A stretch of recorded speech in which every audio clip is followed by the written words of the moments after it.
Okay.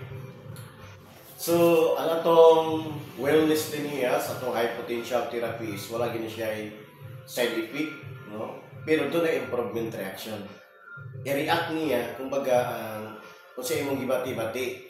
Siyempre, ang atong lawas first time naka-undergo og HPT. So, pananglitan, natin sakit sa itong mga arthritis, sa rheuma, kumbaga iya na siyang i-react. Mo-react siya kadali. So, pipila ka mga days lang inuna siya, but sa sunod nga mga adlaw, mawala na siya. No, halimbawa, pero ang imong mga improvement reaction, dili po nito na, ano siya, oh.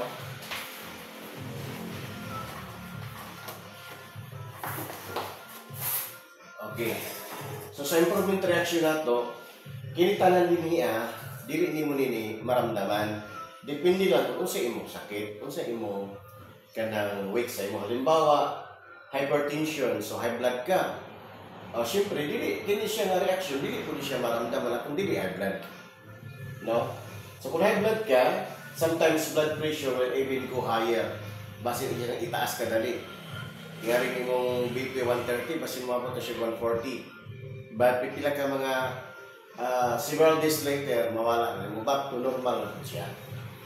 Kung ba, panalitan, kung constipated ka, no, i-abruto ginang imtiyan. Kaya ang constipation manggod, halimbawa, tulog ka adlaw, wala ka nakalibang.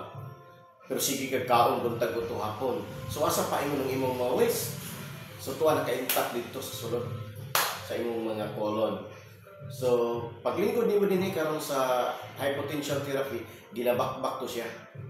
So once nga mabakbak siya, matanggal siya, musagol siya sa bago nimong nakaon. So ang reaction ana niya, daw i-alboruto imong tiyan, magdaguo, or ang uban ka ni ALBM ka. So happy ka na, ipagawas gid niya tong mga stock ana. So ano siya yung mga reaction, ay mo katingala. Kung nagkalibanga man ko, ano pa sa among tai. So kung constipated ka, pero kanang imong gibati karon nga reaction kung constipation ka, dili na maramdaman sa walay problema sa tiyan. So ana na mga. So ma-feel mo ang mga reaction ani mga 7 to 21 days, no? Unay makausaban sa imong lawas nga mapaminawan. So after na mabak to normal dayon. Then after 7 days na sa mga kausaban. So ano lang siya, hangtod gid sa 45 days na ma-feel tagdunay mga kausaban sa itong lawas. So ining ko din niya. Kung may mo ay inumin yung tambal, inom ng tubig. Hindi before mo live sa atong wellness, pwede mo makapalit ng alkaline water para mainom-inom mo niyo dito. Pero pasidaan lang po, no, alang na itong doon mga maintenance, no, wala mi nagbawal sa inyo nga ayaw na walaan yung maintenance. Kay doktor lang ang makahimo ana. So padayon na ipadayon wala ka dito ng therapy din. Din ka na alkaline water na to nga atong dalaon sa balay. Ayaw na siya itulak kung mag-inom mo og vitamins or mga medication, no? Mga tambal nga naman mawala ang bisa. Kaya ang alkaline tubig na to, chemical detoxification na, i-detox niya, i-drain niya ang mga chemical sa itong lawas. So ang tambal na itong inom, chemical mo na, so mawala ang bisa ito. Normal na tubig ang inom kung magtiktarong niya. So muna ang itong mga improvement reaction mga katyusan, ha. Lagi kang umiisig, magbalik siya, kaihion siya ani after sa itong therapy. Lami na yung ihi. Magtanong ng mga dunay mga problema sa prostate, mga ulian din kaya prostate mo yun, kaihiyon ka, naihi mo, katulong-tulong lang. Pero, nag-undergo tani, sirit din yung ihiyan. Then, ma-feeling mo, nisakit mo na yung ulo. Kung labi na kung taas kang BP. So, iyan ang ilabad, usahay, pati yung kagkalipo. So, ay mo katingalaan na reaction na sa atong therapy siya, sa atong lawas, naka cells therapy siya. Ngayon, kung nakakay problema sa acid, so acidity ang imong kuto-kuto, imong lawas, so doon kay acid reflux, perminti ka kasukaon, pero wala kayo masuka. So pipila ka days lang na siya, mawala na dahil na, ha? Dayon, kalipo, imong likod, murag bating kag nang ning sakit na man yun akong kuwan, ning sakit na yun akong tuhod, ning sakit na yun akong batiis. So reaction na siya kay natultulan na sa therapy ang imong mga problema. So dito siya karon nagbakbak. Dunay force, no? Dunay motion na feel lang nimo. So lahot tayo nagita.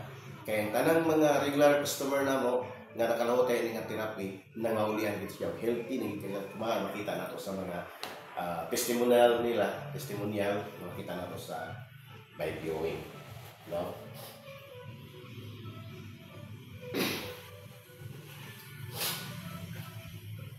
Okay. So, humana nga itong therapy, sunod sa 20 minutes. So, after 2 weeks, pwede na mo maka-avail sa internal. So, natay another 20 minutes sa internal kung gusto ninyo. Kung gusto mo sa optical, ang therapy nakapokus sa mata, pwede mo mag-optical. Ani nga wellness, gina-offer ninyo sa inyo tanan. Pwede ta general, internal, optical, foot massager, o dito sa atong pahiter. Sa atong likod. So, para magdugay nga itong wellness na rin, mga kakyusan, pag-invite lang na mag-invite na. So, the more nga doon na may daghan ma-invite, magkadugay itong wellness na rin. Why? Nga naman, no? Sama karon naghatag ni doon ay mga first timer, so naghatag ni sa inyo karong 90 days. So mag-enta dito sa November, December, January, February. Dabi kung sa month of February na sa inyo ng first timer. So mag-add na sa inyo 90 days sa ila. So March, April, May, June. So abot na sa June. So magkadugay ginatong wellness nito kung magsige tag-invite. So, invite lang ba? Silingin ang imong friends of friends na sa Facebook, ipangaro. Ang imong silingan, mga kagantiyan, may gara. Bisan kung may sakit o wala, ipalit ko din nila. Okay, no? Well done. Humana nga itong therapy o congratulations sa naka-humana. See you tomorrow. Bye-bye.